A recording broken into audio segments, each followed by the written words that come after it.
સમય હંમેશા એક જેવો નથી રહેતો. સમયની સાથે સંબંધો પણ બદલાઈ જતા હોય છે અને સંબંધો બદલાવાની સાથે તે સંબંધોમાં પરિવર્તન આવવું પણ સ્વાભાવિક વાત છે. ક્યારેક કોઈ માણસ લગ્ન પછી બદલાઈ જાય તો ક્યારેક વક્ત અને હાલાતની સાથે, પરંતુ હમણાં એમના વક્ત અને હાલાત બંને ખૂબ જ સારા હતા. બાળકોનું ભણવાનું પૂરું થયું અને હવે તેઓ ગ્રેજ્યુએશન કરવા લાગ્યા. જેરામભાઈએ મકાન અને દુકાન બંને પોતાના નામે લીધેલી હતી. સમયની સાથે એમની દુકાન ખૂબ સારી રીતે ચાલવા લાગી હતી, એટલે ધીરે ધીરે પૈસા ભેગા કરતા ગયા અને હવે એમણે એક બીજી દુકાન પણ ખોલી લીધી. તેમના બાળકો તો ભણતા હતા, એટલા માટે તેમણે બંને દુકાન પર કામ કરવા માટે છોકરા રાખ્યા હતા, જેથી તેઓ આરામથી બંને દુકાન સાચવી શકે. એકલા જેરામભાઈ બંને દુકાનોનું કામ સંભાળતા હતા. ક્યારેક એક દુકાન પર બેસી જતા તો ક્યારેક બીજી દુકાન પર. બધું જ કામ તેમણે દુકાનમાં રાખેલા છોકરાઓના હાથમાં પણ નહોતું આપી દીધું, નહીતર બેઈમાની પણ ખૂબ મોટી વસ્તુ છે. બીજી બાજુ એમના બાળકો ભણવાનું પૂરું કરી રહ્યા હતા. એમના દીકરાઓનું ગ્રેજ્યુએશન પૂરું થઈ ગયું, એટલે તેમણે પોતાના દીકરાઓને બેસાડીને પૂછ્યું કે હવે તેઓ શું કરવા માગે છે. તેઓ પોતાના ભણતરના હિસાબે કોઈ નોકરી શોધવા માગે છે કે પછી પોતાના પપ્પાના કામ ધંધાને સંભાળવા માગે છે. એટલે તે સમયે છોકરાઓએ કહ્યું કે તમને જેમ ઠીક લાગે એમ અમે આ રીત કરવા માટે તૈયાર છીએ, પરંતુ ભણવાનું હોય કે તમારું પહેરવાનું, જેરામભાઈએ ક્યારેય પણ પોતાની વસ્તુમાં દખલ કરી નહોતી. જે તેમનું મન કરતું એવી તમામ ઈચ્છાઓ છોકરાઓની પૂરી કરતા. એટલા માટે તેમના જીવનનો એક મહત્વનો નિર્ણય એટલે કે પોતાનું ભવિષ્ય બનાવવાનો નિર્ણય લેવા માટે પણ તેમને જાતે જ કહ્યું. તેઓ શું કરવા માગે છે તે તેઓ પોતે નિશ્ચિત કરે. જો તેઓ નોકરી કરવા માગે છે તો પણ કરી શકે છે, અને જો તેઓ પોતાના પિતા સાથે દુકાન પર બેસવા માગે છે, એમની પાસે રહીને એમનું ધ્યાન રાખવા માગે છે, તો તે પણ કરી શકે છે. તેમના દીકરાઓએ વિચાર્યું અને કહ્યું કે પપ્પા, અમે નોકરી શોધી લઈશું. જ્યારે અમે આટલું ભણ્યા છીએ તો એક વખત પોતાના ફિલ્ડથી રિલેટેડ કામ શોધવામાં શું વાંધો છે. હર વખતની જેમ જેરામભાઈએ આ વખતે પણ પોતાના બાળકોનો સાથ દીધો અને કહ્યું કે બેટા, જેવી તમારી ઈચ્છા હોય તેમ કરો. તમારા પર કોઈ દબાવ નથી.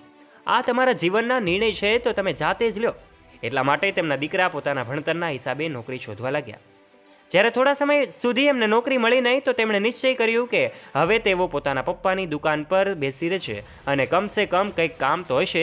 અને સૌથી મોટી વાત તો એ હતી કે જ્યારે પોતાનો ધંધો છે તો તેમને નોકરી કરવાની શું જરૂર હતી. પોતાની દુકાન પર પોતે માલિક બનીને બેઠા રહે અને ત્યાં કોઈની ઓફિસમાં ભલે ગમે તેટલી મોટી નોકરી હોય પણ રહેતો નોકર જ ને, અને કોઈને કોઈ કામમાં બોસની વાતો સાંભળવી જ પડે. પરંતુ અહીં એવું કંઈ હતું નહીં. પોતાની દુકાન પર પોતાની મરજીના માલિક હતા.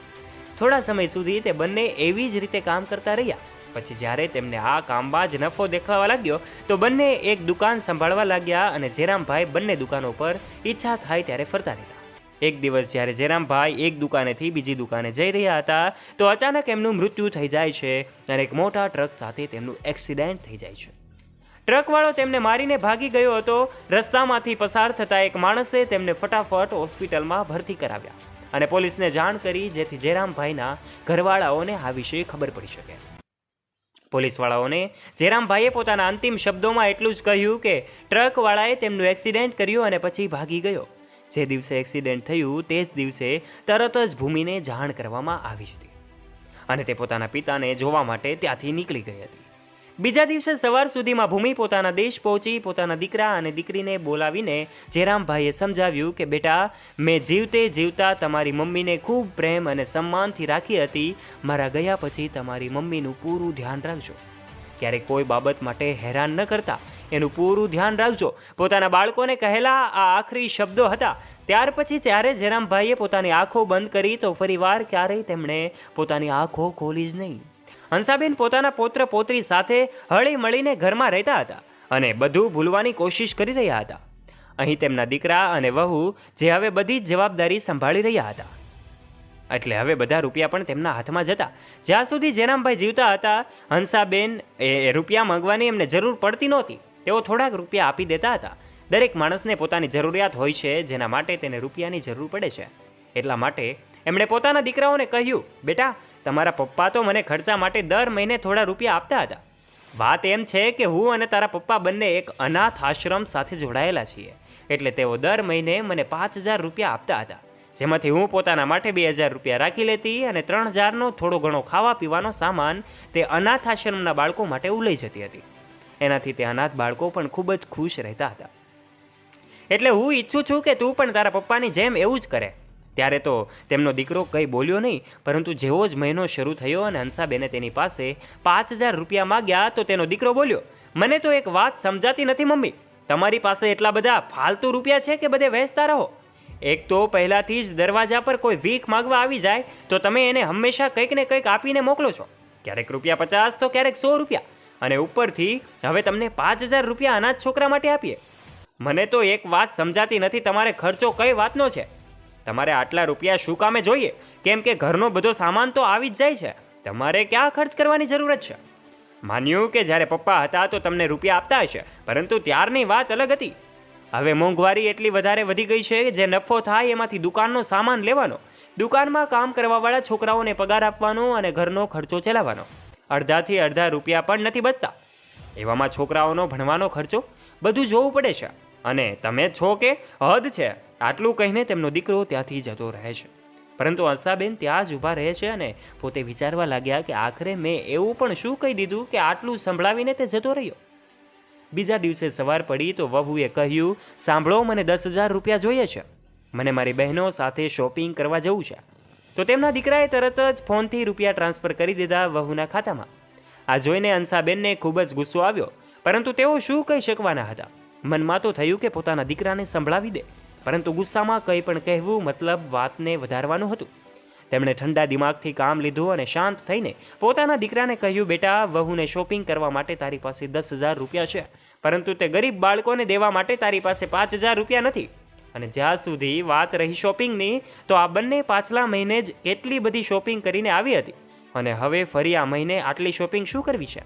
આટલા બધા કપડાનું શું કરવું છે? આ વાત સાંભળીને દીકરા અને વહુએ બંનેને ખૂબ જ ખરાબ લાગ્યું અને કહેવા લાગ્યા કે મમ્મી, તમે પોતાના કામથી કામ રાખો. હર વખતે દીકરા અને વહુની વાતોમાં વચ્ચે ટક કરવું જરૂરી નથી. અમારી ઘરવાળીને અમારે કંઈક આપવું હોય તો શું તમને પૂછીને આપીશું? અને હવે તમારી અને એમની ઉંમરમાં કોઈ ફરક નથી શું? આ ઉંમરમાં શોખ પૂરા નહીં કરે તો ક્યારે કરશે? એટલે હંસાબેને પોતાના દીકરાઓને કહ્યું કે શોખ અને જરૂરમાં ઘણો બધો ફરક હોય છે. હું તમારી પાસે જે રૂપિયા માગી રહી છું તે કોઈની જરૂરત માટે હતા, અને તમે જે રૂપિયા ઉડાવી રહ્યા છો તે વગર વાતના તે શોખ માટે છે. હંસાબેન એક સ્વાભિમાની મહિલા હતા, જેમના પતિએ અત્યાર સુધી તેમના માટે આટલું બધું કર્યું હતું. તેઓ કોઈનું પણ સાંભળવા માટે તૈયાર હતા નહીં. 2 જ વર્ષમાં એમની હાલત પહેલાં કરતાં પણ ખૂબ ખરાબ થઈ ગઈ. હવે તેમની પાસે ઉડાડવા માટે રૂપિયા પણ હતા નહીં. રૂપિયા ઉડાડવા તો દૂરની વાત છે, જે આબરૂ તેમના પિતાએ આટલી મહેનતથી બનાવી હતી, ખોટી સંગતમાં પડીને તેમણે તે આબરૂ પણ ધૂળમાં મેળવી નાખી. તેમણે દુકાન પર જવાનું પણ લગભગ બંધ કરી નાખ્યું હતું, જેના કારણે તેઓ કંઈ પણ નફો કમાઈ શકતા નહોતા. દુકાન પર રહેવાવાળા છોકરાઓ પણ હવે એમનાથી ચાલાકી કરવા લાગ્યા હતા, કેમ કે તેમને ખબર હતી કે આ લોકો કોઈ ચીજનું ભાન નથી રાખતા, બસ પોતાને મસ્તીમાં મસ્ત રહે છે. આવી રીતે જ તેઓ ધીરે ધીરે ડૂબતા જઈ રહ્યા હતા. અને જ્યારે તેમના ઉપર કરજો વધી ગયો તો દીકરાઓએ પોતાની માને કહ્યું, મમ્મી, અમને લાગે છે કે આપણે એક દુકાન ભાડે દઈ દેવી જોઈએ, જેનાથી થોડા રૂપિયા આવતા રહે. તો બીજો દીકરો બોલ્યો, પાગલ, ભાડે આપવાથી આપણો કરજો થોડો ઉતરી જશે. મમ્મી, મને તો લાગે છે કે આપણે એક દુકાન વેચવી પડશે. તમે દુકાનના કાગળિયા ઉપર સાઇન કરો અથવા તો અંગૂઠો લગાડી દો, જેથી અમે એક દુકાન વેચી શકીએ અને કરજામાંથી મુક્ત થઈ શકીએ. જુઓ મમ્મી, આ બધી ધન દોલત શું કામની? જો માણસ શાંતિથી રહી ના શકે તો? હવે અમારા કરજદાર અમારું જીવવું મુશ્કેલ કરી રહ્યા છે, એટલા માટે પ્લીઝ તમે આ કાગળ પર સાઇન કરીને આ દુકાનને વેચી નાખો. એના જે રૂપિયા આવશે એનાથી અમે પોતાનો કરજો ચૂકવી દઈશું. જ્યારે તેમને આ વાત ખબર પડી તો હંસાબેને ના પાડી દીધી, અને તેમણે પોતાના દીકરાઓને કહ્યું કે તમે લોકોએ પોતાના ફાલતુ મોજશોખ માટે થઈને પોતાના ઉપર કરજો કરી લીધો છે, કોઈ સારા કામ માટે નથી કર્યો. તમારા લોકોથી પોતે તો કંઈ કામ થયું નહીં, અને મારા પતિની મહેનતની કમાણી, મારા પતિએ તમારા માટે જે આટલું બધું કરીને રાખ્યું હતું એને પણ તમે લોકોએ બરબાદ કરી નાખ્યું. અને ઉપરથી તમે ઈચ્છો છો કે હું દુકાન તમારા નામે કરી નાખું? જરાય નહીં. હું એ દુકાન તમારા નામે ક્યારેય પણ નહીં કરું. મારા પતિના મૃત્યુથી પહેલાં તેમણે મને આ બધી વસ્તુની માલકીન એટલે જ બનાવી હતી, કેમ કે જો બધું જ તમારા નામ પર હોત તો તમે બધું બરબાદ કરી નાખત. ભલે ગમે તે થઈ જાય, હું આ પ્રોપર્ટી તમારા નામે નહીં કરું. તારા પપ્પાએ જતા પહેલાં બધું જ મારા નામે કર્યું છે, અને આ બધું મારા જ નામે રહેશે જ્યાં સુધી હું મરી ન જાઉં, કેમ કે હું મારા પતિની દરેક વિરાસતની રક્ષા કરીશ અને મારા જીવતા એમને નહીં જ વેચવા દઉં. આ બધી વાતો સાંભળીને તેના દીકરા અને વહુ ખૂબ જ નારાજ થઈ ગયા. તેમણે હંસાબેન સાથે ખૂબ જ દલીલબાજી પણ કરી, પરંતુ હંસાબેન માન્યા જ નહીં, અને તેમણે અંગૂઠો લગાવવાની સાફ ના પાડી દીધી. દીકરા અને વહુ ખૂબ જ વધારે ગુસ્સામાં હતા કે જો મમ્મીએ અંગૂઠો ન લગાડ્યો કે સાઇન ન કરી તો બધું કઈ રીતે થશે. હવે તો તે લોકો ખૂબ ટેન્શનમાં આવી ગયા હતા કે શું કરવામાં આવે. રાત્રે જ્યારે હંસાબેન સુવા જઈ રહ્યા હતા તો દીકરા વહુના રૂમમાંથી અવાજ આવ્યો એટલે જઈને જોયું કે ચારેય જણ એક જ રૂમમાં વાતો કરી રહ્યા હતા અને કહેતા હતા કે જો મમ્મી જીવતે જીવતા આ બધું આપણા નામે ન કરે તો તેમના મર્યા પછી તો આ બધું આપણું જ થઈ જશે ને. હવે તેમને મારવા પડશે. જ્યારે દીકરા આ બધી વાતો કરી રહ્યા હતા તો હંસાબેને આ બધું સાંભળી લીધું. આવું સાંભળીને તેઓ ગભરાઈ ગયા અને ત્યાંથી ભાગવા લાગ્યા, પરંતુ તેમનો હાથે કાચનો ગુલદસ્તો પડીને તૂટી ગયો. અવાજથી દીકરા અને વહુઓ બહાર આવ્યા. પોતાની મમ્મીને જોઈને તેઓ હંસાબેન પર તૂટી પડ્યા. કોઈએ માથા પર ઘા માર્યો તો કોઈએ હાથ પગ બાંધ્યા અને આખરે ગળું દબાવીને તે લોકોએ પોતાની મમ્મીને મારી નાખ્યા. અને પછી પોતાની મમ્મીના હાથના અંગૂઠાના નિશાન બધા કાગળ પર લઈ લીધા. બીજા પણ થોડાક ખાલી કાગળ પર પોતાના મમ્મીના અંગૂઠાના નિશાન લઈ લીધા. એમણે આ ઘરના કાગળિયા જે પહેલાંથી જ તૈયાર કરાવીને રાખ્યા હતા તેના ઉપર અંગૂઠાના નિશાન લઈ લીધા. દીકરીને જ્યારે આ સમાચાર મળ્યા તો તે પણ બિચારી ત્યાંથી તરત જ નીકળી પડી. એના પપ્પા તો પહેલાં જ દુનિયા છોડીને જતા રહ્યા હતા અને 2 જ વર્ષની અંદર લગભગ તેની દુનિયા વેરાન થઈ ગઈ હતી. તે 2 જ વર્ષમાં અનાથ થઈ ગઈ હતી. હવે તેનું કોઈ રહ્યું નથી સિવાય મતલબી ભાઈ અને ભાભીઓના. જેવી તે ઇન્ડિયા પહોંચી તેને ખબર પડી કે તેના મમ્મીનો મૃતદેહને તે લોકો સ્મશાન ઘાટ લઈને પહોંચી રહ્યા છે. એટલે તે સીધી સ્મશાન ઘાટ જ પહોંચી ગઈ. ત્યાં પહોંચીને તે પોતાની મમ્મીને જોઈને ધ્રુસકે ધ્રુસકે રડવા લાગી છે. આખા રસ્તામાં પણ તે રોતી જ આવી રહી હતી અને પોતાના મમ્મીને જોતા જોર જોરથી રડવા લાગે છે અને વારંવાર તેમને ઉઠાવવાની કોશિશ કરતી રહી. તેને એવું લાગી રહ્યું હતું કે આટલી ભીડ હોવા છતાં પણ તે જાણે એકલી પડી ગઈ છે.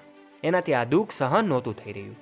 તે પોતાની મમ્મી પાસે રડી રહી હતી ત્યારે એની નજર અચાનક તેના મમ્મીના હાથ પર પડી, જેના પર એ સ્યાહીના નિશાન હતા. એવું લાગી રહ્યું હતું જાણે કોઈએ સ્ટેમ્પથી અંગૂઠો લગાવ્યો હોય. પોતાની મમ્મીના હાથ પર તે નિશાન જોઈને ભૂમિને ખૂબ જ અજીબ લાગ્યું. તે નિશાન જોઈને આશ્ચર્યચકિત થઈ ગઈ અને ત્યાં જોરથી રાડ પાડીને બોલી, નહીં, કોઈ મારા મમ્મીના શબને હાથ નહીં લગાડે. ખબરદાર, જો કોઈએ પણ મારી મમ્મીને અગ્નિદાહ આપવાની કોશિશ કરી તો. એટલું કહીને તેણે પોતાના ભાઈના હાથમાંથી મશાલ દૂર ફેંકી દીધી અને અગ્નિદાહ આપવાથી રોકી લીધો. આ બધું જોઈને બધા લોકો ચોંકી ગયા કે તે આવું કેમ કરી રહી છે. પરંતુ તેના ભાઈઓ સમજી ગયા હતા કે તે આવું કેમ કરી રહી છે. એટલે તેઓ જલ્દીથી જલ્દી ચિતાને અગ્નિ લગાવવાની કોશિશ કરવા લાગ્યા અને કહેવા લાગ્યા કે મમ્મીના જવાના આઘાતમાં કદાચ આનું માનસિક સંતુલન બગડી રહ્યું છે, પરંતુ અમારે મમ્મીની આત્માની શાંતિ માટે આ તો કરવું જ પડશે. આટલું કહીને તે બંને ભાઈઓ ફરીથી પોતે આગળ વધવાનો પ્રયત્ન કરે છે. એટલા માટે જ્યાં સુધી દીકરી કહે છે કે હું ના કહું, કોઈ મારી મમ્મીની ચિતાને હાથ નહીં લગાડે. આટલું જ કહેતાની સાથે જ તે દીકરી પણ ખૂબ નર્વસ થઈ જાય છે. પોલીસ સાથે વાત કર્યા બાદ જ પોલીસે તરત કાર્યવાહી ચાલુ કરી દીધી હતી અને આ તમામ ભાઈઓને જે હત્યારા ભાઈઓ હતા એમણે જેલ ભેગા કરી દેશે. દોસ્તો, આજની આ સ્ટોરી કંઈક અલગ જ અંદાજમાં ઇમોશનલ કરી દે એવી વાર્તા છે. કારણ કે એક દીકરાઓ એ પ્રોપર્ટી માટે કઈ હદ સુધી જઈ શકે છે એની પરાકાષ્ઠા આજના વિડીયોમાં કરી છે. દોસ્તો, પોતાની સગી માને પ્રોપર્ટી માટે મારવા તૈયાર થઈ જાય છે. આવા દીકરાઓને જણવા કરતાં એને કોખમાં જ મારી નાખવા સારા. દોસ્તો, આપ આ વિશે શું કહેવા માગો છો? તમારું મંતવ્ય કોમેન્ટ બોક્સમાં કોમેન્ટ કરીને અમને જરૂરથી જણાવજો. વિશેષ આ વિડીયો ગમ્યો હોય તો વિડીયોને એક લાઇક કરજો. તમારા દરેક ફ્રેન્ડ્સમાં, દરેક મિત્રો સાથે શેર કરવાની જવાબદારી તમારી છે. અને આવા જ રોચક અને રસપ્રદ વિડીયોઝ નિહાળવા માટે અત્યારે જ નીચે રહેલું બેલ આઇકન દબાવીને અમારી યુટ્યુબ ચેનલને અવશ્ય સબસ્ક્રાઇબ કરી લેજો, જેનાથી આવા જ રોચક અને રસપ્રદ વિડીયોઝની નોટિફિકેશન્સ ઝડપથી મળતી રહે આપને સૌથી પહેલાં. ફરી મળીશું નવા વિડીયો સાથે. ત્યાં સુધી આપ સૌ દોસ્તોને જય હિન્દ, જય ભારત, જય શ્રી કૃષ્ણ.